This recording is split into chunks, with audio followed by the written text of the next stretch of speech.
Bonjour à toutes et à tous et bienvenue pour cette conférence d'une heure sur PME Magazine avec Juliette Jain, qui est consultante chez MoveUp SA, un cabinet de recrutement et de conseil RH. Elle est coach professionnel certifiée de l'International Coach Federation et bénéficiaire d'une formation de personal branding stratégiste et d'un master RH. Cette session va se dérouler en deux étapes. Première étape, 30 minutes, Juliette va nous présenter sa présentation. Elle va un petit peu nous dire qu'est-ce que c'est que le personal branding, pourquoi ça peut être utile pour vous. Et puis, elle va essayer de vous dire aussi quelques astuces pour développer ce petit point qui prend beaucoup d'ampleur, notamment ces derniers mois, avec le coronavirus. Posez toutes vos questions pendant la conférence. Vous avez un chat que vous nous suivez sur Zoom. Vous avez un système de chat, posez vos questions ou sur le site de PME, sous la vidéo, vous avez aussi la possibilité de poser toutes vos questions. Dans la deuxième partie, 30 minutes aussi, donc dans 30 minutes aussi après la présentation de Juliette, on va relire toutes vos questions et les poser à Juliette. Donc, n'hésitez pas à poser toutes vos questions pendant la présentation de Juliette. Juliette, voilà, c'est à vous. Maintenant, les gens veulent vous entendre. On vous écoute.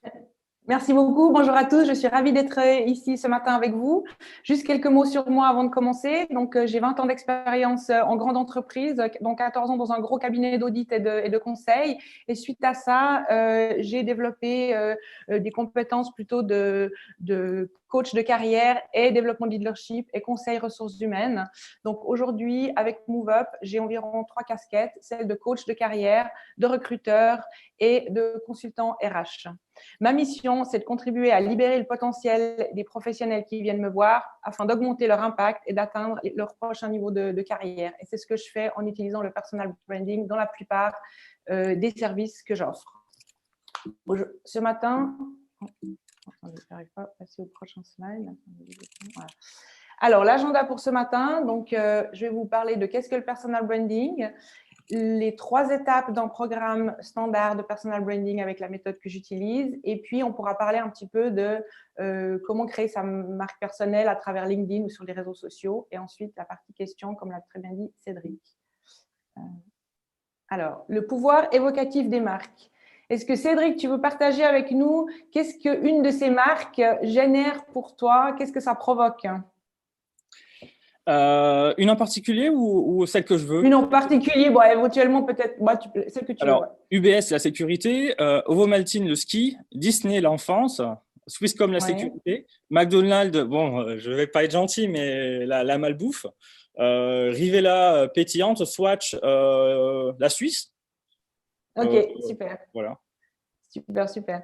Donc, ce qu'on voit, c'est qu'on se connecte à des marques qui génèrent une émotion en nous, des marques qui sont en phase avec nos valeurs et notre style de vie. C'est pour ça qu'on va choisir telle et telle marque et pas telle autre. C'est la même chose avec les gens. On va se sentir proche de personnes qui dégagent une émotion ou qui ont des valeurs qui sont proches des nôtres. Donc, dans votre rôle de professionnel ou de leader, votre marque personnelle est très importante pour vous, pour votre entreprise et pour le développement de vos opportunités d'affaires ou de carrière. Donc, en maximisant votre marque personnelle, vous pouvez maximiser l'image de votre société, de votre équipe et la vôtre également. Alors, qu'est-ce que c'est la différence entre une marque et une non-marque? Je prends toujours cet exemple de Starbucks. Donc là, vous avez l'exemple de la personne qui va boire son café au café du coin, qui va boire n'importe quelle marque de café, et la personne qui va prendre sa voiture et qui va faire un bout de chemin supplémentaire pour aller au Starbucks. Pourquoi est-ce qu'elle fait ça? Parce qu'elle a envie d'avoir la marque Starbucks. Qu'est-ce que ça génère, cette marque Starbucks? Elle va payer plus cher pour avoir son café. Une marque, en général, a une plus grande valeur sur le marché. Elle peut avoir une ligne de produits étendue parce qu'elle ne va peut-être pas prendre seulement un café, mais elle va prendre un brownie, une salade, autre chose. Les marques, normalement, sont stables. Bon, là, avec le Covid, c'est vrai qu'on voit quand même, on a des grosses surprises, mais normalement, elles survivent mieux à un ralentissement économique. Et puis, elles permettent aussi d'attirer des employés, des clients et des partenaires de qualité. Donc, finalement, c'est vraiment important de comprendre que les marques fortes génèrent une émotion et les gens, ils vont se tourner vers ces marques pour cette raison-là. Si maintenant, on transforme ça par rapport à vous et votre poste, votre titre de poste, imaginons que vous êtes marketing manager. Si vous vous décrivez simplement par le fait que vous êtes marketing manager, par exemple dans votre titre sur LinkedIn, finalement, vous êtes remplaçable par toutes les personnes qui partagent ce titre. On ne sait pas qu'est-ce que vous amenez de plus qu'un autre marketing manager. C'est pour ça que c'est important de pouvoir parler un peu plus en détail de votre marque personnelle, montrer quels sont les ingrédients uniques, les choses différentes que vous pouvez amener pour vous différencier des autres personnes qui sont pareilles que vous.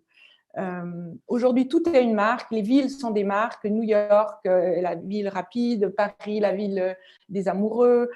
Donc, les gens peuvent être des marques aussi. Voilà. Par contre, il faut vraiment du temps pour créer une marque cohérente. Vous voyez sur ce slide 2 personnes que vous connaissez bien. Donc, il n'y a pas besoin d'être une célébrité pour avoir une marque personnelle forte. Vous voyez cette chère demoiselle Greta à gauche qui a 2-3 ans en arrière, elle était complètement inconnue. Elle a réussi à faire ce qu'il faut pour créer une marque personnelle forte. Donc, chacun de vous, vous pouvez faire la même chose dans le contexte de votre public cible. On parlera du public cible tout à l'heure. Pourquoi j'ai choisi ces 2 personnes? Parce que c'est des personnes très controversées. Il y a les personnes qui les aiment, Greta et Elon Musk, et il y a les personnes qui ne les aiment pas du tout. Une marque, ce n'est pas parce qu'elle est au top ou que les gens ont une marque forte qu'elle va rester forte tout le temps. Il faut la travailler, cette marque. Il faut vraiment mettre de l'énergie dans sa marque personnelle. Elle peut devenir moins forte. Vous avez vu dans les 2, quand ils ont des moments de controverse, c'est vrai que leur marque est mise à mal et après, ils doivent faire des actions pour compenser. C'est la même chose avec tout le monde, finalement. On ne peut pas plaire à tout le monde, c'est OK. C'est important de comprendre qui est votre public cible et puis de choisir finalement un public cible qui est en lien avec votre marque personnelle. On en parlera tout à l'heure. Alors, qu'est-ce que votre marque personnelle? La façon de créer votre réputation, ça s'appelle personal branding. Jeff Bezos a dit une fois, votre marque est ce que les personnes disent de vous quand vous n'êtes pas dans la pièce. Donc, finalement, votre marque personnelle, c'est la façon de vous promouvoir, de vous mettre en avant. C'est une combinaison d'attributs, comme vous voyez sur ce slide, de qualité personnelle, de valeur, de force, de passion, de singularité, de facteurs de différenciation. Voilà, c'est une combinaison de toutes ces choses. Qu'est-ce qu'on en fait ensuite? Donc, j'ai mis en dessous quelques idées d'applications que vous pourriez faire avec votre marque personnelle. Donc, à gauche, c'est plutôt des applications écrites ou orales. Profil LinkedIn, une bio que vous pouvez utiliser soit sur LinkedIn, soit sur votre intranet, un elevator pitch, comment est-ce que vous allez vous présenter en 2 minutes dans un cocktail à quelqu'un qui ne vous connaît pas, sur votre CV, quand vous vous présentez en entretien d'embauche, c'est super important d'avoir ces points très en tête pour pouvoir vraiment faire la différence en entretien d'embauche. Et à droite, vous avez plutôt des aspects visuels. Donc, par exemple, le logo de votre entreprise si vous êtes entrepreneur, comment est-ce que vous allez décorer votre bureau, les accessoires technologiques que vous allez utiliser, vos vêtements, votre voiture, où est-ce que vous passez vos vacances, etc. Tout ça, ça fait partie de votre marque personnelle. Alors, un petit peu d'histoire sur le personal branding. D'où est-ce que ça vient? Alors, ça vient des États-Unis. La première fois, c'est Tom Peters en 1997 qui en a parlé dans un magazine qui s'appelle Fast Company. Il parlait en fait du nouveau monde du travail où finalement on n'a plus une carrière pour la vie, mais on doit se réinventer. Et finalement, pour se réinventer, on met en avant sa marque personnelle, puisque vous savez que les générations de nos grands-parents, voire nos parents, n'avaient pas été pour la vie dans une carrière. Aujourd'hui, pour nous, c'est plus le cas. On doit se réinventer et c'est pour cette raison-là qu'on doit beaucoup plus être conscient de notre marque personnelle pour pouvoir se vendre. En 2001, William Arruda a repris ce terme et il en a fait un concept mondial qui a commencé d'ailleurs aux États-Unis. Et William Arruda, c'est la personne avec qui j'ai étudié. Donc, moi, j'ai étudié le personal branding à l'Institut Rich avec William Arruda. Donc, c'est un expert mondial. Si vous tapez sur Google, vous allez voir qu'il a écrit des tonnes de livres. Ça peut être intéressant si vous voulez aller plus loin de lire certains de ses bouquins. Donc voilà, et petit à petit, c'est venu en Europe, je dirais, il y a une dizaine d'années, mais c'est vrai qu'aux États-Unis, ça a commencé un peu avant déjà. Alors, c'est intéressant pour qui le personal branding? Alors, vous voyez sur ce slide qui est très chargé, vous voyez que c'est intéressant pour toutes les personnes finalement qui ont envie de vivre et travailler en harmonie avec eux-mêmes, avec leur marque personnelle. Si vous pouvez être cadre, employé d'entreprise, et CEO, les dirigeants, entrepreneurs, des personnes qui sont en transition de carrière, qui cherchent à évoluer. Donc, finalement, vous allez avoir la chance de pouvoir valoriser votre entreprise, être proche de votre marché, augmenter la confiance de vos employés, de vos stakeholders et votre e-réputation, développer votre business, avoir un message de vente qui est clé et qui est percutant, trouver un emploi qui est en cohérence avec vous-même, vous différencier. Finalement, toutes les personnes peuvent vraiment bénéficier du personal branding pour améliorer leur confiance en vous et puis finalement, ultimement, augmenter votre niveau de bonheur. Alors, les avantages d'une marque personnelle forte. Donc, numéro 1, vous allez mieux vous connaître, mieux vous comprendre. Qu'est-ce qui vous différencie des autres? Quelles sont vos forces, vos passions, etc. Avoir une meilleure visibilité et une meilleure présence. Vous différencier des gens qui sont dans un même créneau que vous. Prendre le contrôle de votre carrière. Augmenter vos revenus ainsi que votre réussite. Et finalement, améliorer votre accomplissement personnel et vous aligner qui vous êtes avec ce que vous faites et comment vous le faites afin d'être en ligne avec vous-même et avec votre authenticité. Alors, là, j'ai fait un petit comparaison entre le personal branding, la marque employeur, la marque produit et la marque entreprise. Donc, un personal branding fort des employés ou du patron d'une entreprise va se refléter dans le succès de votre entreprise au niveau de votre marque employeur. Si vous avez des gens qui ont un personal branding fort, ils vont attirer des meilleurs talents.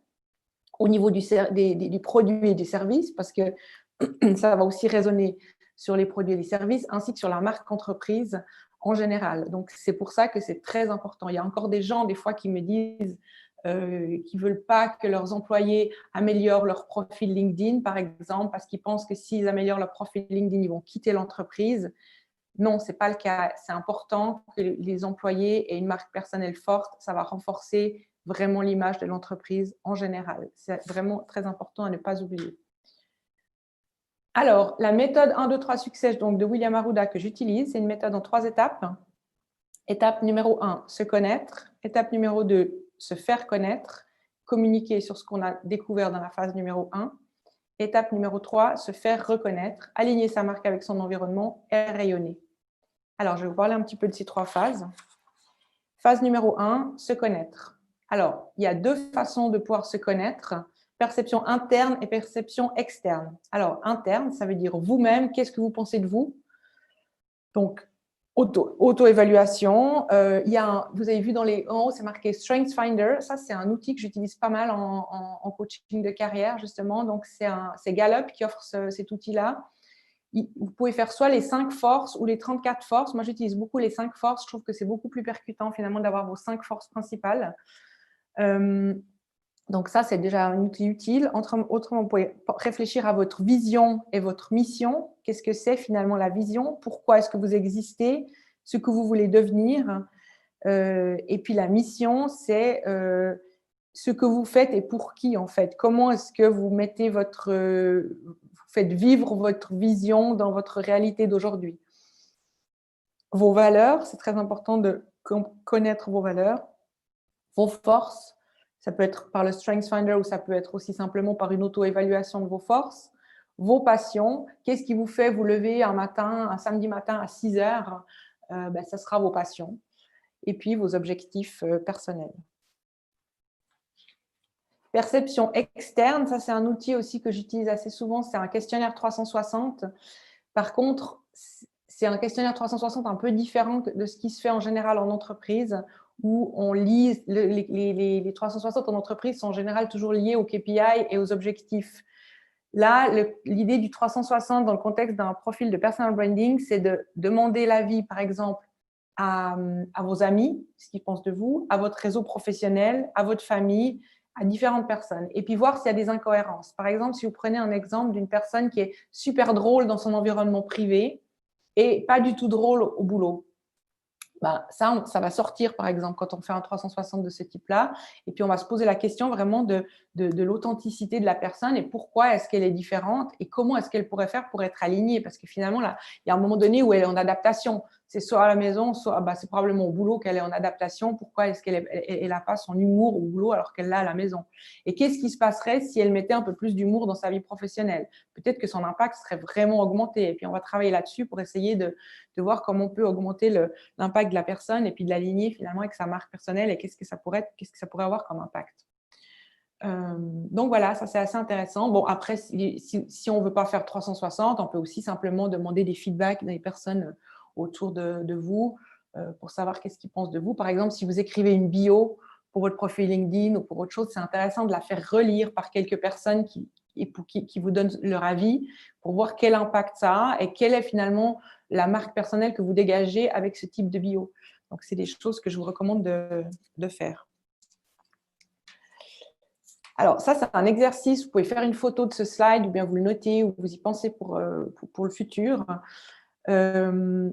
C'est important de penser à ces questions-là et de les avoir toujours claires dans votre tête. Ça peut être utile quand vous allez vous présenter à un interview d'embauche. Ça peut être utile quand vous allez créer une société et que vous voulez la positionner et que vous voulez vous vendre avec cette société. Ça peut être intéressant quand vous allez vous vendre ainsi que votre société auprès de futurs prospects ou partenaires. C'est important. Donc, qui est votre public cible? Quelle est votre mission de vie? Quelles sont vos forces principales? Et qu'est-ce qui vous rend unique? Donc, je vous encourage tous à penser à ces questions. Aussi, quand vous vous présentez, par exemple, dans un elevator pitch, vous êtes dans un cocktail, qu'est-ce que vous allez dire de vous? Ben, c'est intéressant de pouvoir déjà articuler quelques points sur ces questions-là. Et surtout, on le verra tout à l'heure, avant de remplir votre profil LinkedIn. Votre profil LinkedIn, ce n'est pas juste un questionnaire que vous allez remplir comme ça vite fait. C'est bien de pouvoir prendre un peu de recul et de penser aux réponses à ces 4 questions avant de remplir votre profil LinkedIn. Il en aura beaucoup plus d'impact. On en parlera tout à l'heure. OK. Ça, c'était pour la première partie. Maintenant, se faire connaître. Donc, c'est-à-dire, on va utiliser tout ce qu'on a découvert dans la phase 1. Quand on s'est connu, on a été creusé dans ses tripes, dans son estomac, dans qui on est. Et qu'est-ce qu'on en fait maintenant? On va utiliser ces informations-là pour se faire connaître, pour communiquer sur soi. Alors, là, vous avez comment est-ce qu'on va communiquer sur soi? Vous avez la règle des 3 C, donc clarté, consistance, constance. Donc, qu'est-ce que ça veut dire? C'est important d'être clair sur qui vous êtes et qui vous n'êtes pas. N'essayez pas d'être quelqu'un que vous n'êtes pas, parce que cette personne est déjà prise. Soyez authentique avec vous-même. Consistance, c'est dans la continuité de ce que vous pouvez offrir à votre public cible. Donc, votre public cible, il vient vers vous parce qu'il sait qu'avec Monsieur X, il aura toujours tel niveau de qualité, il sait qu'il aura tel et tel produit ou tel et tel service qui va être délivré de telle manière. Et donc, essayez d'être constant dans ce que vous pouvez délivrer. Ça créera vraiment votre réputation. Et puis, la constance dans le fait d'être visible auprès de votre public cible. C'est important que votre public cible ne vous oublie pas parce qu'il y a beaucoup de concurrence sur le marché. Donc, si il vous oublie, il aura peut-être tendance à aller se tourner vers d'autres personnes qui font la même chose que vous. Donc, ne pas oublier de rester en contact avec votre public cible, que ce soit vos prospects ou vos clients ou vos employés si vous êtes dirigeant d'entreprise ou votre équipe si vous êtes manager. Restez proche des gens qui sont dans votre public cible pour créer le lien. Ça peut être par des événements, ça peut être juste par un petit téléphone de temps en temps, ça peut être par une newsletter, ça peut être par des posts LinkedIn où vous interagissez avec les gens. Il y a plein de moyens de le faire et on verra après que chacun trouve son bon moyen. Alors, quel est votre bon moyen justement de rester au contact avec votre public cible? Alors là, vous voyez sur ce slide un certain nombre d'éléments, de façons de communiquer. Et chacun a une façon de communiquer privilégiée. Donc là, vous avez entre 1 et 5, ça veut dire que je vous encourage à faire l'exercice. Vous pouvez penser à entre 1 et 5, est-ce que vous aimez beaucoup écrire, moyennement écrire ou pas du tout écrire? La même chose pour les emails, les présentations publiques, le téléphone, la messagerie instantanée, créer des vidéos ou être sur les médias sociaux. Essayez de faire l'exercice. Quand vous vous sentez très, très bon dans une façon de communiquer, je vous encourage à l'explorer. Et quand vous avez, par exemple, un message clé à faire passer à vos employés ou à vos clients, utilisez ce message-là. Par exemple, si vous êtes super bon en vidéo, mais pas du tout à l'aise en personne, rien ne vous empêche, quand vous avez un message important à faire passer à vos employés, vous pouvez aussi créer une petite vidéo et la diffuser après sur votre intranet, par exemple. ou si vous êtes pas du tout bon au téléphone, mais plutôt en personne, bah, effectivement, si vous avez des choses critiques à discuter avec quelqu'un, bah, peut-être que ce ne sera pas une bonne idée de prendre le téléphone. Donc, essayez de penser à tout ça et puis utilisez les moyens de communication qui sont vraiment en ligne avec vous-même. Et puis, vous aurez ceci, ça va vraiment augmenter votre impact. Ensuite, une fois qu'on a pensé aux moyens, on va penser au contenu. C'est bien d'avoir le moyen, mais qu'est-ce qu'on va dire à toutes ces personnes à qui on veut communiquer? Donc, c'est ça qui est intéressant de prendre un peu de recul aussi pour regarder quels sont vos contenus d'expertise, où est-ce que vous êtes bon, quels sont les sujets sur lesquels vous pouvez parler facilement. Et ensuite, après, vous les diffusez dans des vidéos, des podcasts, des articles, etc., sur différents médias sociaux, donc de votre choix en fonction de ce qui vous parle. N'oubliez pas tout ce qui est visuel, donc vidéo et photo, ça a un grand impact. Et puis en général, sur tout ce qui est médias sociaux, le visuel attire plus de monde. Donc ne l'oubliez pas, c'est juste un petit conseil. Se faire reconnaître. Alors, comment est-ce qu'on va rayonner dans son environnement? Il y a plusieurs façons. Donc, ce sera l'environnement physique plus l'environnement du réseau, des personnes dans votre réseau. Donc, au niveau physique, donc, là, vous voyez, par exemple, votre ordinateur, vos habits, votre serviette, votre bureau, etc. Donc, tout ça, c'est des choses qui vont contribuer à votre marque personnelle. Et puis, en fait, ensuite, en bas, vous avez le réseau. Donc, votre réseau professionnel est très important. C'est les gens qui vont vous aider à faire rayonner votre marque. On parle par exemple du marché caché du recrutement. Vous savez qu'environ 70% des postes sont remplis pas par des annonces qui sont publiées, mais plutôt par du bouche à oreille, par des opportunités qui font partie de votre réseau. Ça s'appelle le marché caché. La même chose pour les opportunités d'affaires. Donc, c'est très important de pouvoir faire rayonner votre marque à travers votre réseau. Se faire reconnaître par son réseau, c'est très important. Je peux vous donner un petit exemple visuel. Par exemple, vous avez une grande enseigne, une grande banque genevoise qui a son logo sur les bâtiments qui donnent sur le bord du lac, et tout à coup, il manque une ou deux lettres, il manque des ampoules dans une ou deux lettres, et vous avez la nuit, vous voyez l'enseigne et on n'arrive pas à lire parce qu'il manque des lettres. Ce n'est pas très heureux. Vous voyez, par exemple, ça, c'est des choses visuelles qui vont faire penser, oh là, est-ce qu'il manque d'argent? Est-ce qu'ils n'ont pas pu remplacer leurs ampoules? C'est pas très heureux. Donc, ça va contribuer à la marque personnelle. Si vous avez une personne qui livre des objets prestigieux avec une fourgonnette toute cassée, toute cabossée, avec des griffes partout, aussi, on va se dire, oh là là, dis donc, c'est pas tout à fait l'image qu'on a de l'entreprise. Ça casse un peu l'image de l'entreprise. Donc, pensez à cette cohérence de marque dans tout ce que vous faites. Ensuite, ce slide, il est plutôt pour les entrepreneurs. C'est intéressant aussi d'harmoniser le système d'identité de marque de votre entreprise, que ce soit la police que vous allez utiliser pour l'écriture, votre logo, les couleurs, des slogans. Donc, ça peut être des citations de personnes qui vous parlent, que vous pouvez mettre en avant. C'est toutes des choses qu'il faut vraiment y penser. Alors, évidemment, quand vous travaillez dans une grande entreprise, on y a déjà pensé pour vous, mais après, rien n'empêche de le faire pour vous-même et aussi pour les entrepreneurs. Quand vous faites un profil de personal branding, il y a des attributs de couleurs qui sont reconnus universellement. Donc, le rouge, c'est plutôt les gens d'action, passion, pouvoir, courage. Le orange, ce sera la détermination. Le vert, ce sera plutôt toutes les personnes qui sont actives dans l'environnement, le bien-être, ce genre de choses. Donc, ça aussi, c'est des choses que vous pouvez utiliser, par exemple, dans votre signature email, dans la bannière de votre profil LinkedIn. Par exemple, si vous êtes une personne, vous avez découvert que la couleur de votre marque, c'est plutôt vert, vous pouvez mettre une image plutôt verte derrière votre bannière, pour la décoration de votre bureau, etc. Donc, ça, c'est un exercice intéressant à faire, d'essayer de creuser un peu plus les couleurs de votre marque personnelle. Sur ce slide, c'est vraiment un échantillon, mais il y a des moyens sur Internet, par exemple, il y a une vidéo YouTube de William Arruda où là, vous pouvez voir un peu plus en détail les couleurs. On peut aller un peu plus en détail. Là, c'est vraiment juste pour vous donner une idée superficiellement. Alors, est-ce que vous laissez votre marque sur tout ce que vous faites? Ça, c'est la question que je vous invite à vous poser. On va aller encore dans les quelques minutes qui nous restent, parler un peu plus de tout ce qui est online. Alors, qu'est-ce que la réputation online?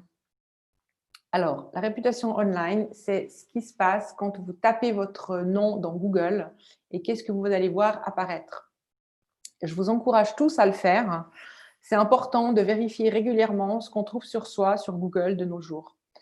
Et c'est possible aussi qu'on ne trouve rien. Il y a des gens pour qui on ne trouve rien sur Google. Alors après, savoir si c'est un choix ou si vous souhaitez différemment, prendre les actions nécessaires pour que ce ne soit pas le cas. On peut mesurer la réputation online avec 5 paramètres. Le volume, la pertinence, la pureté, la diversité, la validation. Le volume, ce sera finalement le nombre d'éléments qui vous concernent, qui vont apparaître sur la première page et deuxième page en tout cas.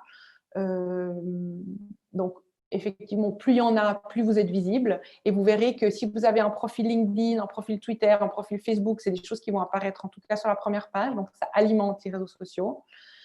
La pertinence, c'est le lien direct avec votre activité réelle. Par exemple, si vous avez un rôle clé dans une entreprise et puis on voit ce qu'on voit en tapant votre nom sur Google, c'est plutôt des photos de vous en vacances et que ça vous dérange, là, ça va justement entraver votre réputation online. Donc, ce sera bien de prendre les mesures nécessaires pour faire en sorte que votre image soit modifiée, hein, que votre marque personnelle soit modifiée. La pureté, c'est du contenu sur vous, seulement sur vous. Ça peut arriver qu'il y ait des gens qui ont le même nom, hein, un Martin Schmitt par exemple, il y en a peut-être plusieurs. Comment est-ce que vous allez faire pour que, si vous avez des homonymes, pour qu'on parle plus de vous et pas des autres, c'est justement, il faut alimenter les réseaux sociaux et Google avec plus d'informations sur vous pour que vous preniez le dessus sur les autres personnes. Voilà. La diversité, donc ce serait d'avoir des éléments aussi photos, vidéos, images, etc. De ne pas avoir que du texte, donc d'avoir un peu une mixité, une diversité d'éléments qui sont retrouvables sur Google, sur vous. Et la validation, dans un contexte professionnel, c'est bien de comprendre votre niveau d'expertise en fait. Que les gens, quand ils tapent votre nom, ils se disent « Ah bah ouais, je vois qu'elle est une experte là-dedans, il y a des feedbacks, je reconnais vraiment son niveau d'expertise ». Ça peut être dans les témoignages de LinkedIn ou ça peut être par d'autres moyens où vous parlez de votre expertise comme un expert et puis ça va contribuer à valider votre marque personnelle. Alors là, je vais vous donner quelques tout petits, on passe très rapidement là-dessus, mais après on peut en parler un peu plus dans les questions, quelques petits conseils pour LinkedIn. Alors, la première chose à faire quand vous modifiez votre profil LinkedIn, c'est d'aller dans les paramètres. Désolée que c'est en anglais parce que mon profil est en anglais et du coup, je vous ai fait le slide en anglais. Donc, vous allez sous moi et mon profil, donc c'est paramètres de confidentialité. Et vous allez ensuite sous visibilité. Et puis, il y a un élément qui s'appelle partager les changements de job, d'éducation et les anniversaires. Et là, il faut mettre non. Si vous mettez non, ensuite, vous pouvez modifier votre profil à votre guise sans que votre réseau soit informé de vos changements. C'est très important de le faire avant de commencer de faire des changements sur votre profil LinkedIn. Autrement, chaque fois que vous allez changer une virgule ou un mot, tout votre réseau va être informé, va recevoir une alerte comme quoi vous avez changé des choses sur votre profil. Ce n'est pas ce que vous voulez. C'est important aussi vous pouvez aller voir les profils d'autres personnes de manière anonyme ou non anonyme. Vous avez aussi dans les paramètres une façon de changer ça. Si vous payez le premium, vous allez pouvoir rester en anonyme et regarder tous les profils des personnes que vous voulez sans qu'elles le voient. Tandis que si vous ne payez pas le premium, il va falloir jouer un petit peu avec ça et puis vous remettre en anonyme quand vous voulez aller voir les personnes et vous enlever d'anonyme. Autrement, vous n'allez plus recevoir les informations sur qui a été voir votre page à vous. Donc, si ça vous est égal, vous pouvez rester en anonyme. Et si vous souhaitez continuer de voir qui a vu votre profil, il faut changer manuellement si vous ne payez pas le premium. Là, je vous ai fait juste quelques points critiques à garder en tête quand vous pensez à votre marque personnelle sur votre profil LinkedIn. La photo, numéro 1, essayez de mettre une photo où vous avez le regard droit et puis la photo, elle prend la plupart du du cercle. Alors, je laisserai un bémol pour les gens qui sont peut-être dans des professions artistiques, par exemple du design ou des choses comme ça. Là, peut-être que les gens ils veulent montrer un peu plus leur marque personnelle à travers leurs photos et en montrant quelque chose de plus artistique. Donc ça, c'est absolument possible aussi. Ensuite, le background, donc l'arrière-plan. Comme on a dit tout à l'heure, vous pouvez mettre quelque chose qui est en lien avec, par exemple, la couleur de votre marque, ou bien vous pouvez mettre le logo de votre entreprise, vous pouvez mettre une citation qui vous parle, ou bien votre passion, ou une photo de la vue que vous êtes depuis votre bureau. Ça, c'est assez libre en fait, mais ce serait bien de la personnaliser en tout cas et de penser que ce background-là va contribuer à votre marque personnelle. Donc forcément, il va avoir une connotation, il va générer une émotion chez les gens qui vont aller sur votre page LinkedIn. Donc pensez-y, voilà. Le headline, là, comment on appelle ça, le titre sous votre nom. Vous avez 120 caractères dans ce titre. Moi, je vous conseille d'utiliser ces 120 caractères parce que c'est des mots-clés qui vont être repris par l'algorithme. Donc, c'est pour ça que je vous disais tout à l'heure de penser à vos forces, à vos points de différenciation. Parce que si vous mettez là sous ce titre Marketing Manager, ben c'est sûr que ça n'aura pas tellement d'impact en fait parce qu'on voudra en savoir plus sur vous. Voyez. Donc, l'idée, c'est d'essayer de trouver vraiment des mots-clés qui vont vous différencier, que vous puissiez mettre en avant là. Ensuite, il y a des façons sympathiques de séparer ces mots-clés avec des icônes. Il y a coolsymbol.com, on peut peut-être le mettre dans le chat, Cédric, cool, C-O-O-L, symbol.com, c'est un site qui vous permet de copier-coller des symboles assez sympas dans le titre ici. Et puis après, vous pouvez penser à une cohérence. Vous voyez, par exemple, le logo de Move Up, il est dans les roses. Moi, j'ai le background rose. J'ai mis aussi le col de ma chemise en rose, etc. Vous voyez, vous avez une cohérence de marque. Si vous travaillez, par exemple, dans l'aviation, vous pouvez mettre un petit avion. Ici, si vous êtes dans les produits naturels, vous pouvez mettre une petite fleur. Enfin, il y a toujours des trucs assez sympas à faire. Vous pouvez vous amuser, en fait, pour créer une cohérence de marque ici. Autre chose, ici, dans la partie contact, de manière spontanée, si vous ne la changez pas, vous avez une ligne de chiffres qui apparaît après votre nom. Donc, moi, je vous encourage à enlever ces chiffres, à modifier l'URL. C'est facile à faire. Comme ça, votre profil apparaît mieux dans les recherches Google aussi. Ce sera plus facile de vous trouver. Donc, je vous encourage à modifier ça aussi. Vérifiez que votre profil est All-Star. All-Star, vous verrez quand vous ouvrez votre page LinkedIn, vous avez un dashboard et puis c'est marqué All-Star. Ça veut dire que vous avez rempli tous les champs principaux et puis aussi il est prêt pour avoir un algorithme qui c'est bon pour l'algorithme d'avoir un profil All-Star.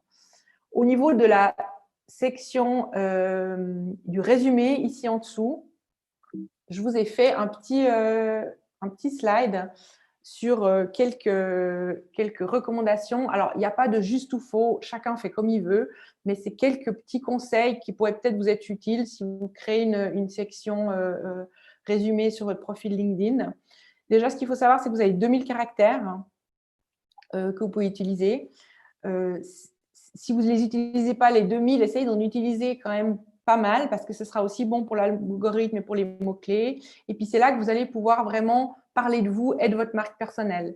Ce résumé, ça ne s'écrit pas en 2 minutes. C'est là que je vous encourage à vraiment prendre du temps pour l'écrire et à le faire tester avec des personnes, à le faire lire à quelques personnes qui vont vous donner votre avis en fait sur ce résumé.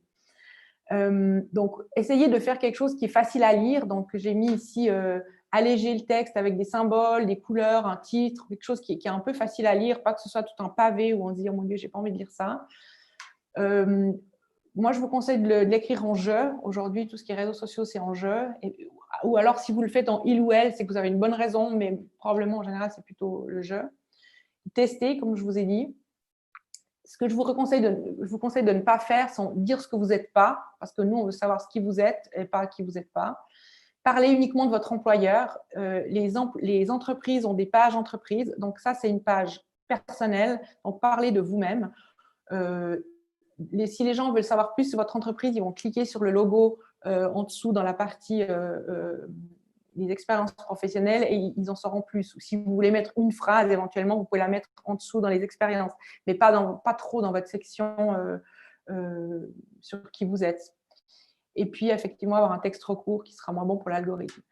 Là, je vous ai donné une idée de structure. Ce n'est absolument pas exhaustif. Hein, c'est une idée parmi des tonnes que vous pouvez trouver.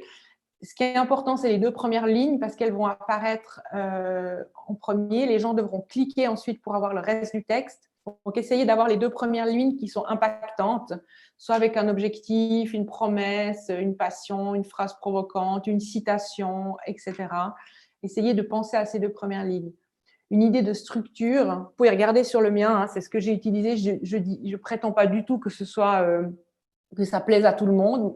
Pour moi, ce qui est important, c'est que ça plaise à mon public cible et puis que ça me représente, que les gens, quand ils lisent ça, ils aient une idée de qui je suis. Donc voilà, après, l'idée, c'est si vous êtes content après de votre texte et puis que vous le faites tester à 2-3 personnes que vous jugez être dans votre public cible et puis que ça leur parle, après, c'est ça qui est important. Vous n'avez pas la prétention de pouvoir plaire à tout le monde avec vos messages.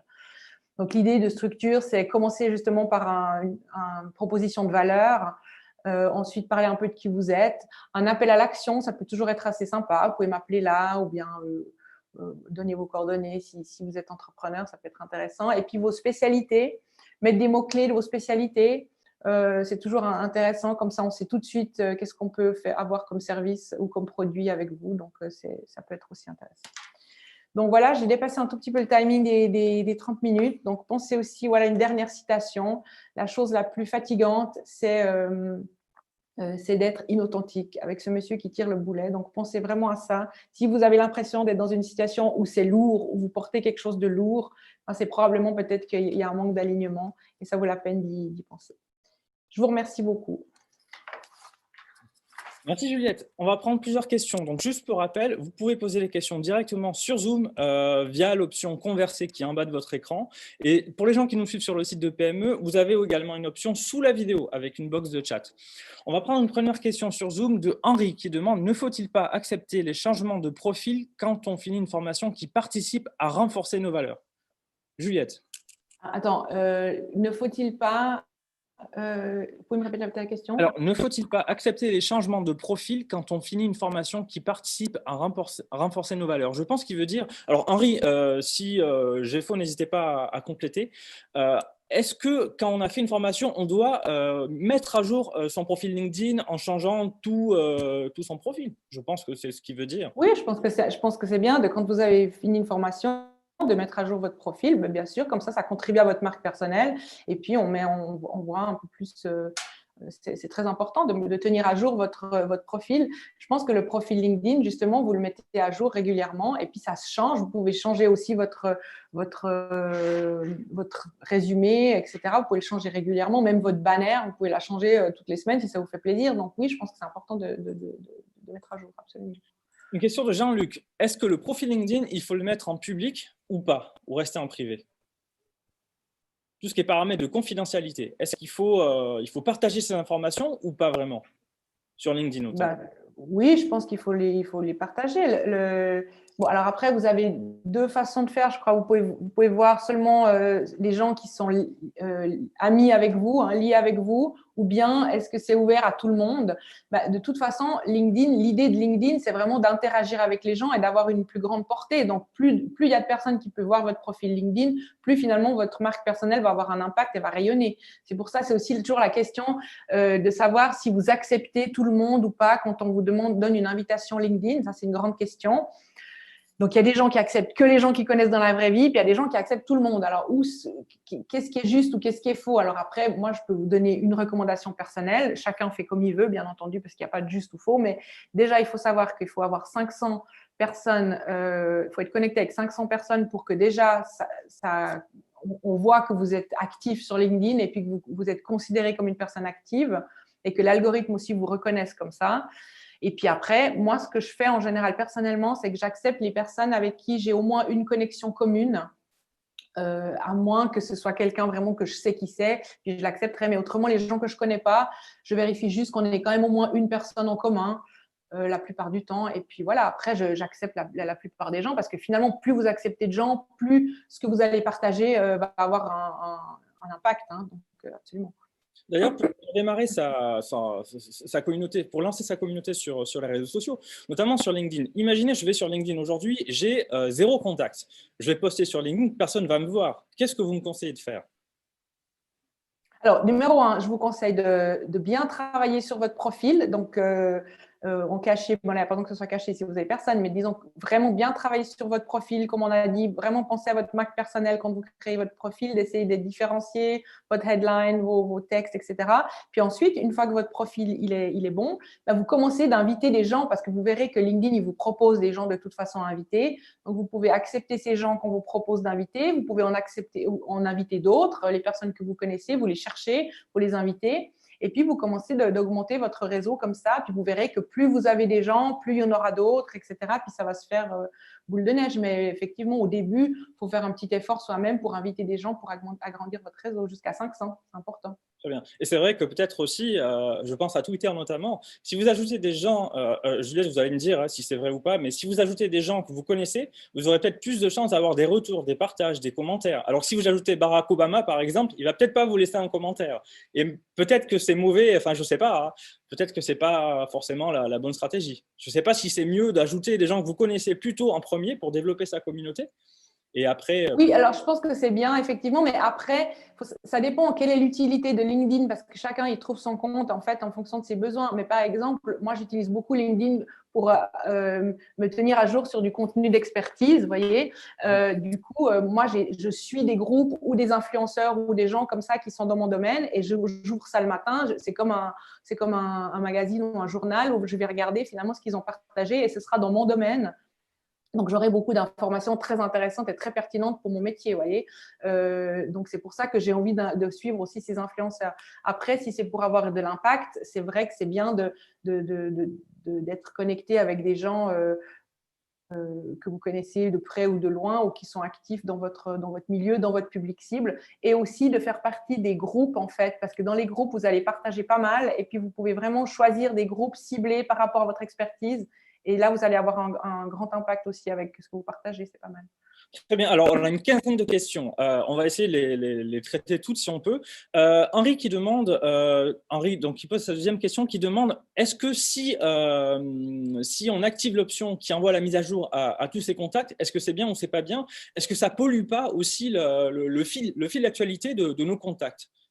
Une fois que vous êtes prêt et que votre profil, vous êtes content avec votre profil, et puis que vous avez quelque chose à partager, par exemple, si vous changez de job, bah, c'est intéressant que les gens soient au courant que vous changez de job parce que ça contribue à votre marque personnelle. Tout à coup, les gens ils disent ah ben voilà, elle travaille là-bas, ben maintenant j'ai besoin de tel et tel service ou tel et tel produit, ben je vais faire appel à elle. Vous voyez, si les gens ne le savent pas, ben, vous allez louper des opportunités d'affaires probablement aussi selon dans quel milieu vous êtes. Donc c'est intéressant de partager vos changements importants. Voilà. Ensuite, si vous le laissez activer tout le temps, il y aura les anniversaires qui vont être automatiquement générés. Donc, chaque année, ils vont le dire, ah ben bravo, tu as fait une année que tu travailles chez tel et tel. Après, ça, c'est vous qui voyez. C'est vrai que c'est toujours sympa parce que c'est ce que je disais tout à l'heure, de rester en contact avec votre public cible. Ben, les gens ne vous oublient pas comme ça. S'ils reçoivent de temps en temps une petite alerte sur vous, ça contribue finalement à ça. Je trouve pas mal. Très bien. Alors, on va passer aux questions. On reviendra aux questions sur Zoom, mais on a aussi des questions sur le site internet de PME pour les gens qui nous suivent sur le site. Comment se positionner quand nous disposons de plusieurs compétences fortes? Une question de Olivier. Olivier est peut-être spécialisé en réseaux sociaux, en recrutement, et il a peut-être une autre compétence. Il nous dit, voilà, est-ce que je dois choisir une seule compétence que je dois mettre en avant sur les réseaux sociaux, sur LinkedIn par exemple, ou est-ce que je dois montrer que j'ai plusieurs compétences au risque que mon message soit un peu diffus, un peu brouillé? Qu'est-ce que vous en pensez? Ouais, ça, c'est une très bonne question. Hein. C'est bien, c'est vraiment une question très pertinente. Je pense que c'est important de mettre en avant les compétences où on crée de la valeur dans le contexte où on crée de la valeur, en fait. Que ce soit pour la société, l'équipe ou la compagnie, au moment clé, en fait. Pas toutes les compétences sont bonnes au même moment. Donc, bien penser qui est le public cible et puis où est-ce que je crée de la valeur et puis mettre cette compétence en avant à ce moment-là. Je pense que si on essaye d'aller à l'intersection de plusieurs compétences, ça va les diluer en fait. Ça va faire une moyenne vers le bas et ça va les diluer. Donc, je pense que c'est pas tout à fait optimal. Donc, je préférerais mettre en avant une compétence en lien avec le public cible dans un contexte donné pour créer de la valeur. Une question de Lionel, je trouve qu'elle est intéressante, sa question aussi, plutôt bien amenée, et qui peut se lier à cette question que je viens de vous poser. C'est, et si je change de domaine? J'étais sur les réseaux sociaux et là, je vais être recruteur. J'aurais développé une communauté qui ne sera pas forcément intéressée par mon nouveau champ de travail. Qu'est-ce que vous en pensez? Je dois tout reconstruire, tout repartir à zéro ou pas? Ou c'est un problème ou pas vraiment? Bah non, parce que je pense que le réseau que vous avez acquis dans le passé, c'est des personnes qui font partie de votre réseau. Ils pouvaient rebondir et puis utiliser ce réseau justement pour diffuser votre marque qui aura eu une modification. Mais ces personnes-là, elles existent toujours, elles existeront toujours dans votre réseau. Donc, c'est justement bien de pouvoir les utiliser, absolument.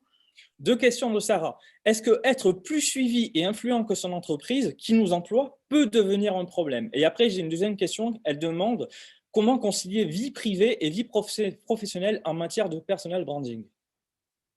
Alors, la première question, si on est très influent dans son entreprise, est-ce que ça peut devenir un problème? C'est ça. Oui. Je pense que les entreprises ont besoin d'ambassadeurs forts pour parler, pour se faire connaître, justement. Donc, je ne pense pas que ça devient un problème. Après, il y a peut-être des questions d'ego à l'intérieur de l'entreprise. Vous voyez, si une personne elle est plus visible que le CEO et le CEO voudra être plus visible et que ça va le gêner, c'est des choses qu'il va falloir parler en interne comme stratégie, disons. Mais autrement, je pense qu'en général, c'est plutôt positif. Et puis la deuxième question, c'était le lien entre vie privée et vie professionnelle. Oui, absolument. Par rapport à la marque personnelle. Oui. Je pense que l'idée d'une marque personnelle, c'est d'être authentique avec soi-même. Donc, justement, comme je disais tout à l'heure, normalement, on devrait pouvoir avoir une marque personnelle dans la vie privée et dans la vie professionnelle. Si on veut vraiment être aligné et se sentir en lien avec soi-même et avec ses forces, on ne devrait pas avoir de frontières, en fait. Une question de Jules qui amène à une réflexion. Quelle est la place de l'authenticité sur Internet? Et Jules nous dit qu'il est sur LinkedIn et il voit beaucoup de gens qui cherchent à se développer. Ils cherchent à avoir des clics, des partages, des commentaires en faisant des longs messages qui sont souvent des copier-coller de contenu en anglais pour susciter de l'émotion. Est-ce que vous voyez ce type de post sur LinkedIn? Il dit tout ça, c'est fait pour générer du clic, mais malheureusement, ça marche. Donc l'authenticité, elle est où là-dedans? C'est sûr que si vous allez partager juste des choses qui ont déjà été écrites par d'autres, au moins essayez de commenter avec votre propre point de vue. C'est ça qu'il faut faire. Partager simplement des choses de d'autres personnes, c'est pas là que vous allez vraiment pouvoir vous démarquer. C'est bien de pouvoir partager des choses, mais au moins toujours dire une phrase, qu'est-ce que vous en pensez, ou mon point de vue là-dessus, c'est ça, et quel est le vôtre, ou des choses comme ça pour essayer de créer l'échange, vous voyez. Donc, voilà. Corentin qui demande, vous êtes recruteuse, dans le cadre d'un processus de recrutement, quelle place accorde-t-on aujourd'hui au poids d'une personne sur les réseaux sociaux? Est-ce que le recruteur va obligatoirement regarder ça, va voir sur Instagram, sur LinkedIn, sur Twitter, si la personne est présente et voir ce qu'elle fait aussi? Est-ce que vous le faites? Alors, moi, je le fais. Aujourd'hui, les personnes que, vous savez, dans un processus de recrutement, d'abord, nous, on va voir les candidats et ensuite, on va en choisir un certain nombre qu'on va présenter à notre client qui nous a mandaté. Avant de présenter ces quelques personnes au client, je vais vérifier sur chaque personne qu'est-ce qu'il y a sur les réseaux sociaux. Ça m'est arrivé de voir des choses qui ne sont pas sur les CV et de poser des questions justement pour comprendre la cohérence, pourquoi ils ne l'ont pas mis, etc. C'est important. Et j'ai des clients justement qui l'ont fait aussi. En recevant les profils des candidats qu'ils ont reçus, ils ont été voir aussi sur les réseaux sociaux, donc je pense que c'est bien de le faire. Je ne vais pas le faire, je le fais avant d'envoyer les dossiers chez le client. Je ne vais pas le faire pour les 200 candidatures que je reçois, vous voyez, mais en tout cas, je le fais juste avant. Imaginez, je candidate pour votre entreprise et j'ai un problème. J'ai détourné des fonds de mon entreprise, de la caisse de mon entreprise, et quand on tape mon nom et mon prénom dans Google, il y a des articles sur moi qui apparaissent. Avec Cédric a détourné 5 millions de francs de la caisse de son ancienne entreprise. Qu'est-ce que je peux faire, moi, dans ce cas-là? Donc, si vous voulez plus que ça apparaisse, c'est Bah ça? oui, bien sûr. Il faut regarder la source, d'où ça vient, qui est-ce qui a posté ça, et puis essayer de faire en sorte que ce soit enlevé des réseaux sociaux. C'est comme si vous avez des photos de vacances en maillot de bain à la plage et vous voulez pas que ça apparaisse, il faut les faire enlever de où ça apparaît. C'est ça, mais ça prend du temps parce que quand vous faites de l'optimisation search engine, là, comme on dit ça en français, de l'optimisation online, ça prend 2-3 mois en fait pour qu'il y ait des modifications qui aient lieu. Donc, c'est pas le jour où vous voyez ça et le lendemain vous l'enlevez que ça apparaît plus. Ça prend 2-3 mois en général. Très Donc, bien. c'est pas, ouais. Je repasse aux questions sur Zoom. Une question pratique de Karen qui demande comment ajouter du texte sur la photo de profil LinkedIn. Open to work, hashtag. Elle a dû voir ce que vous avez fait sur votre bannière, je pense. Ah, alors ça, je vous conseille, vous pouvez mettre dans le chat, c'est Canva, canva.com. Ça, c'est un super outil pour créer des bannières gratuites. Donc, vous allez sur Canva, vous créez un profil avec votre email, un mot de passe, et ensuite, vous avez accès à plein d'outils, dont un outil pour créer des bannières. Et là, vous pouvez soit utiliser déjà des choses qui ont déjà été faites, soit vous créez quelque chose de zéro, vous modifiez des choses, vous téléchargez une photo et puis après vous mettez du texte. Moi, c'est ce que j'ai fait. J'avais fait faire cette photo et je l'ai téléchargée là. Donc, il y a plein de choses super que vous pouvez faire là et vous avez le bon format avec les bons pixels. Et entre parenthèses, Canva, vous pouvez l'utiliser pour plein d'autres choses super intéressantes. Ça vaut la peine d'aller voir pour ceux qui ne connaissent pas. Très bien. Question de Franck. Lorsque nous publions un article sur LinkedIn, quelles sont les astuces qui en manquent son impact? Est-ce qu'il faut faire des posts longs, courts, des call to action? Est-ce qu'il y a des choses qui marchent pour qu'on soit plus vu sur LinkedIn? Alors, ce qui marche, c'est de garder les gens sur la plateforme LinkedIn. Là, vous aurez plus de visibilité que Pas si de vous lien. voulez Pas de lien vers l'extérieur.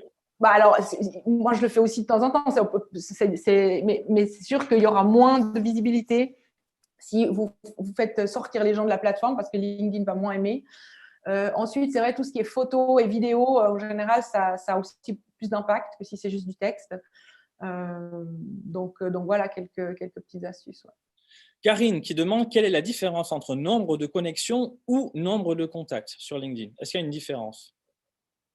Ouais, alors ça, c'est une bonne question. C'est pas très clair pour moi, non. C'est pas très clair pour moi non plus comment ils calculent ça. Et puis c'est vrai que des fois aussi sur LinkedIn, on est au courant d'une façon de faire et le lendemain il change et en fait on doit découvrir un peu comment ça fonctionne. Donc honnêtement là, je voudrais pas trop m'aventurer dans cette réponse.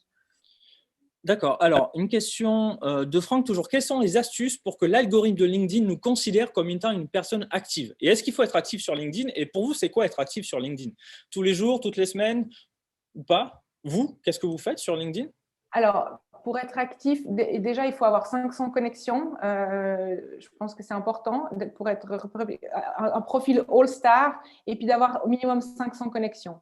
Ensuite, après, pour être actif, ça dépend vraiment des personnes. Il y a des personnes qui… Alors, moi, je ne vous conseille pas de poster plusieurs fois par jour parce que vous allez cannibaliser vos posts, en fait. Vous voyez, plus vous en mettez, après, ceux d'avant, ils vont pas, les gens n'auront pas le temps de le voir. Donc, moi, je pense que plusieurs fois par jour, c'est trop. Après, c'est en fonction de votre temps. Hein. Chacun fait par rapport à ce qu'il a comme temps et ce qu'il a envie et par rapport à l'impact que ça peut avoir dans son métier aussi. Hein. Moi, il y a des fois où je poste plusieurs fois par semaine. Après, des fois, je poste rien pendant un petit peu de temps. Ça dépend un peu de ce qu'on a à dire. C'est aussi dire pour dire. Vous voyez, c'est plus mieux de réfléchir un peu plus et puis de dire quelque chose d'intéressant plutôt que de juste partager pour partager. Après, ça c'est vraiment très personnel. Je ne voudrais pas dire qu'il y a du juste ou du faux. C'est vraiment personnel. Après, ce qu'il faut savoir, c'est qu'il y a aussi des études qui ont été faites que si vous postez à telle heure et tel jour, ça aura plus d'impact que si vous postez à une autre heure, à un autre jour. Vous voyez, par exemple, c'est bien de poster le matin ou le mercredi. Voilà, il y a des études qui ont été faites comme ça pour savoir quand est-ce que votre post aura plus d'impact. Ça peut être intéressant de regarder ça aussi. Pedro qui apporte une précision sur la différence entre nombre de connexions ou nombre de contacts. Il nous dit qu'il y a une différence entre être suivi, s'abonner à une personne et être en contact, être ami avec la personne. Donc, c'est pour ça, en fait, qu'il y a peut-être une différence entre les gens qui s'abonnent et les gens qui sont en ami, en contact direct avec la personne. Donc, c'est peut-être… Ouais, par exemple, si vous avez Bill Gates, vous ne pouvez pas être connecté, vous devez le suivre, en fait. C'est ça. Donc, vous pouvez modifier votre profil pour être suivi quand vous êtes un influenceur. C'est juste ça. Mais après, les personnes normales aussi, il y a la différence entre les deux. Donc, c'est ça qui est un peu… Mathieu, qui est étudiant, quel est le bon moment pour accéder à LinkedIn? À quel moment sera-t-il avantageux de se mettre en avant? on est étudiant. Est-ce qu'il faut le faire pendant ses études ou pas, avant, après, quand on rentre sur le marché du travail? Comment vous voyez ça? Moi, je vous conseille de le faire le plus vite possible, d'être actif sur LinkedIn, parce que c'est vrai qu'aujourd'hui, après, ça dépend des personnes, mais moi qui utilise beaucoup LinkedIn, dès que je rencontre quelqu'un ou que je reçois un email de quelqu'un, je vais toujours regarder son profil LinkedIn tout de suite, en fait, pour savoir qui c'est. Voilà, donc la même chose avec les étudiants, du moment qu'ils commencent à interagir un peu dans le milieu du travail, même pour des stages. Moi, je pense que c'est bien d'avoir un profil LinkedIn parce que les gens, ils voudront savoir un peu plus qui ils sont. C'est devenu, malgré tout, aujourd'hui, si on n'est pas sur LinkedIn, pour les personnes qui ont l'habitude de l'utiliser, c'est comme si la personne, elle n'existait pas. On se dit, oh mon Dieu, c'est presque louche, la personne, elle n'est pas sur LinkedIn, comment ça se fait voilà. Donc, moi, je trouve que c'est bien de pouvoir être visible. Une question qui me fait sourire, question de Thierry. J'ai souvent entendu dans des entreprises des cadres dire « Cet employé est à mon avis en train de chercher un nouveau poste car il a mis à jour son profil LinkedIn. » Est-ce qu'il y a un risque de froisser son entreprise, ses employeurs, si on est trop sur LinkedIn? Et c'est vrai qu'aussi, sur LinkedIn, on peut mettre ouvert à de nouvelles perspectives, vous savez, quand on cherche un travail. Est-ce que c'est dangereux de faire ça? Est-ce qu'il faut faire attention ou pas? Alors, ce que je disais tout à l'heure, effectivement, et ça, c'est encore des questions de valeurs d'entreprise qui pensent que voilà, les gens qui sont actifs sur LinkedIn, c'est qu'ils cherchent du travail. Mais non, justement, c'est les gens qui sont actifs sur LinkedIn, ils contribuent à la marque aussi de l'entreprise et au développement de la marque, de la marque employeur. Donc, il faut justement essayer de faire évoluer ces mentalités d'entreprise qui pensent ça. Ce n'est pas le cas. Après, effectivement, maintenant, il y a ces nouvelles façons de faire, de mettre la pastille verte là on cherche du travail, etc. Bon, après ça c'est personnel. Moi personnellement, je suis pas une grande fan de ces pastilles vertes parce que justement au niveau de la marque personnelle, je trouve que on se brande comme chercheur d'emploi et moi je veux pas être brandée comme chercheur d'emploi. Je préfère que les gens qu'elles partagent qui elles sont au niveau de leur marque personnelle plutôt que de mettre encore un chapeau supplémentaire avec cette pastille verte. Après c'est personnel. Je respecte que d'autres personnes pensent tout différemment.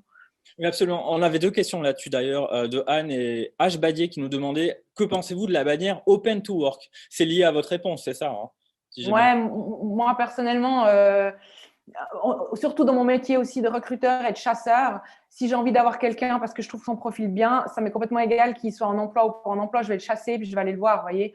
Je Vous le trouve que trouvez ça met comment, vraiment… généralement? Pardon? Comment vous trouvez cette personne? Vous tapez un mot-clé dans la bannière de recherche, un mot sur LinkedIn, et vous regardez un petit peu comment vous faites? Bon, moi, j'ai l'option LinkedIn Recruteur. C'est une option payante, en fait, pour les recruteurs. Et donc, il y a toute une façon de faire pour aller chercher les personnes avec des mots-clés, etc. Donc, on a un outil, c'est une partie de l'outil spécifique pour les recruteurs, en fait. Mais effectivement, de se mettre là sur le front recherche d'emploi, je trouve que justement, ça entrave un peu la marque personnelle. Mais je respecte que d'autres personnes pensent différemment et ça, c'est vraiment mon avis personnel. Une question de Alfonso sur les fausses informations. Ça aussi, c'est intéressant. C'est, voilà, vous avez un profil, une personne intéressante, mais comment est-ce qu'on va vérifier si ce qu'elle dit est vrai ou pas? Parce qu'on a peut-être tendance à gonfler son profil LinkedIn aussi pour avoir plus de chances d'avoir un travail ou pas. C'est pas facile. Oui, bon, alors après, vu que c'est accessible à beaucoup de monde, normalement, s'il y a des gens qui vous connaissent bien et puis qui voient votre profil et qui savent que c'est faux, ils devraient le signaler quand même, normalement, hein. Et après, quand vous avez un nouveau diplôme, vous pouvez aussi mettre dans les attachments, vous pouvez aussi l'attacher, votre diplôme, si jamais c'est aussi possible. Vous voyez, comme ça, vous pouvez augmenter la crédibilité et voir que c'est un vrai diplôme. Et puis après…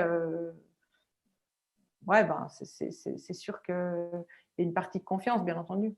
On peut apporter, je crois, des preuves sur LinkedIn en mettant, si vous êtes graphiste, mettre en pièce jointe vos réalisations, par exemple. Oui, absolument. Ben justement, vous pouvez mettre toutes ces choses visuelles, vous pouvez attacher pas mal de liens de ce que vous avez fait. Ça, c'est valable pour les métiers visuels. Après, pour les autres métiers, c'est vrai que normalement, quand vous vous mettez que vous êtes partie d'une entreprise, il y a une page entreprise. Si l'entreprise, elle pense que l'employé n'est pas partie de l'entreprise, elle va le voir, elle ne va pas l'accepter. Vous voyez, c'est quand même ça. Normalement, il y a quand même assez de gens qui vont voir ça. Et Karen qui demande y a-t-il des heures spécifiques pour poster sur LinkedIn notamment ou sur les réseaux sociaux? Les heures creuses, il faut éviter ou pas? Il y a peut-être moins de contenu, moins de concurrence. Est-ce qu'il y a moins de personnes qui voient nos posts? Vous en pensez quoi? Alors, vous pouvez regarder sur Google, il y a des études qui ont été faites. Ces études, elles varient d'un pays à l'autre. Ce ne sera pas forcément la même chose aux États-Unis qu'en Europe. Et puis, ça évolue, en fait. Donc oui, il y a des heures où c'est prévu de poster qui sont mieux que les autres heures.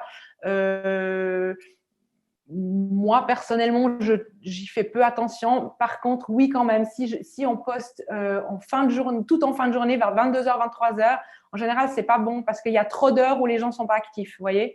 Donc, c'est bien de poster à des heures où il y a de l'activité ou pour que votre message prenne, en fait. Si vous le postez, puis après que pendant 8 heures, les gens ils dorment, il y aura plein d'autres choses le lendemain matin et votre message va être oublié. Ça, je peux vous le dire. Mais autrement, vous pouvez regarder ou je peux vous l'envoyer après ou je peux le mettre après dans le chat. Il y a des études qui ont été faites. Je pourrais les partager avec vous si vous voulez, pour être plus précis.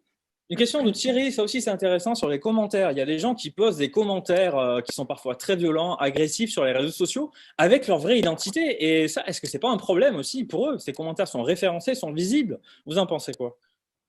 Alors après, chacun met ce qu'il veut et puis contribue de la manière dont il veut à sa marque personnelle. C'est sûr que ça va contribuer. Et puis, ça fait partie de la marque personnelle, la manière dont les gens ils interagissent. Et puis, ça va contribuer à leur réputation. Ça, c'est bien clair. Hein. Donc, c'est important de soigner sa réputation effectivement en soignant ses posts.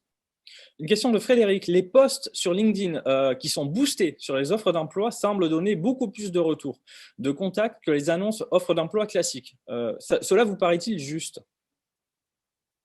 Donc, vous dites des annonces d'emploi qui passent par LinkedIn, c'est ça? Oui, qui sont boostés avec une campagne de pub, je pense, payée. Oui, oui, bien sûr. Oui, oui, c'est clair. Bah, c'est sûr. Alors, bien entendu. Et nous, on le fait aussi chez MoveUp. C'est sûr que oui.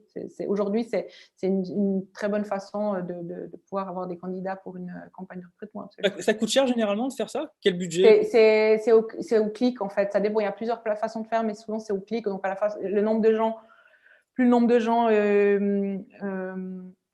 va voir l'annonce, puis il paye. Bon, après, nous, on a des forfaits, en fait, avec MoveUp. Donc, chez nous, c'est différent. Mais ça dépend un petit peu, justement, si vous êtes une entreprise, si vous avez des forfaits ou si vous êtes une personne qui fait ça de manière non récurrente.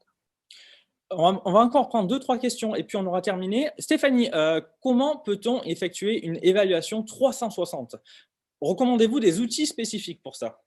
Oui, alors moi, je les fais, en fait. Hein. Je les offre. Donc, j'utilise j'ai deux outils. J'en ai une, c'est SHL, puis l'autre, c'est 360 de Reach, justement, de William Arruda, que j'utilise. Et puis, donc, effectivement, c'est un questionnaire online qu'on envoie à un certain nombre de personnes de son réseau. Je pense qu'il faut compter en tout cas 15 personnes du réseau professionnel, privé, personnel pour que ça commence d'avoir un impact significatif. Si vous en avez plus, c'est bien. Mais c'est intéressant de faire ça, effectivement. Ouais. Très bien. Sur LinkedIn, question de Lilou. Quelles sont les parties inutiles ou utiles? Elle nous demande notamment les recommandations. Est-ce que c'est utile ou pas? Et puis rejoindre des groupes. Est-ce que c'est vraiment utile encore sur LinkedIn? Alors, les recommandations, ça fait partie de votre, comme je vous avais montré tout à l'heure dans la online reputation, ça fait partie de la validation de votre expertise et puis de donner de la crédibilité à votre profil. Et puis, par rapport à ce que vous disiez tout à l'heure, avec un profil faux ou juste ou des gens qui mettent des choses erronées, effectivement, si vous avez des recommandations, ben là, vous avez une preuve supplémentaire que le profil il est correct, que la personne, elle valide le profil de la personne. Vous voyez, ça contribue aussi. Donc, je pense que c'est important. Parfait. Ben, écoutez, Juliette, Jaïn, merci beaucoup pour cette conférence très intéressante. Merci à vous de nous avoir suivis. Vous étiez très nombreux, plus de 150 personnes à nous suivre sur le site de PME et sur Zoom. On va vous envoyer un mail avec le replay dans l'après-midi et puis on vous enverra aussi les liens qui ont été cités par Juliette et également son contact sur LinkedIn si vous souhaitez la joindre. Juliette, merci beaucoup. Merci beaucoup à tous, avec plaisir. Bonne journée. Merci.